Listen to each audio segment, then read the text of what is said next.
ချစ်တို့အားလုံးမင်္ဂလာပါဒီဗီဒီယိုကတော့ပေါ့နော်တထောက်ခံသူနဲ့ဘဘကြီးကိုချစ်တဲ့သူတွေအတွက်ပဲလောက်ထားတဲ့ဗီဒီယိုဖြစ်တယ်အားကြောင့်တမထောက်ခံဘူးဘဘကြီးကိုလည်းမချစ်ဘူးဆိုဒီဗီဒီယိုတွေအမြင်ဆုံးထွက်သွားလိုက်ပါချစ်တို့ကြီးဘဘကြီးကပေါ့နော်လက်ရှိဖြစ်နေတဲ့ငလင်ဘေးကိုသူကူလို့ရတယ်သူကယ်လို့ရတယ်သူဘာလို့မလုပ်လဲတိလား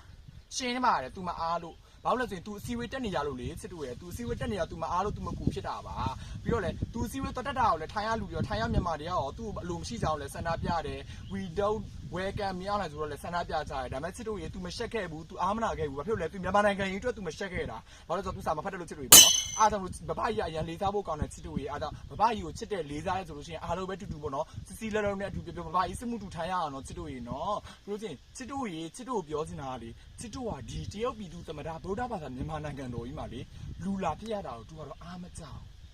တက်ထောက်ခံတဲ့သူဘဘကြီးကိုချစ်တဲ့သူဖြစ်တာကို तू ကအားကြတာချစ်တို့ရဲ့ဒီလားအားကြောင့်ချစ်တို့ရေတို့ဒီချစ်တဲ့ဘဘကြီးရောသူ့ရဲ့သူတီထောင်တာတက်မတော်ရောစီပင်တာယာဝါဖျားဖို့ဝါဖြိုးဖို့အတွက်တို့အခုလာရောက်ပြီးတော့အလူခန္ဓာဖြစ်တယ်ပေါ့နော်ချစ်တို့ရေဘာလူခံဖို့လဲဆိုရင်တက်မတော်သားတွေအတွက်လိုအပ်တဲ့ပခတ်နဲ့ကြော်ဖို့အလူခန္ဓာဖြစ်တယ်ချစ်တို့ရေအားကြောင့်ချစ်တို့ရေတက်ထောက်ခံတဲ့သူတွေအားလုံးရေအ ਨੇ ဆုံးပဲပေါ့နော်တက်မတော်အတွက်အားလုံးပဲအောက်ချီ10တဲကနေစပြီးလူတန်းလို့ရပါပြီလာလူပေးပါနော်အနည်းဆုံး10တဲကနေစပြီးလာလူပေးပါ CV ကိုဆက်သွယ်ပေးပါလာရောက်ပြီးတော့လူပေးပါစောင့်နေပါမယ် welcome ပါနော်ချစ်တို့ကြီးနော်အားကြောင့်လို့နော်ချစ်တို့နော်အားလုံးပဲလာရောက်ပြီးတော့လူပေးကြပါအောင်နော်အနည်းဆုံးအောက်ချီ10တဲနေစပြီးလူပေးပါနော် hey hey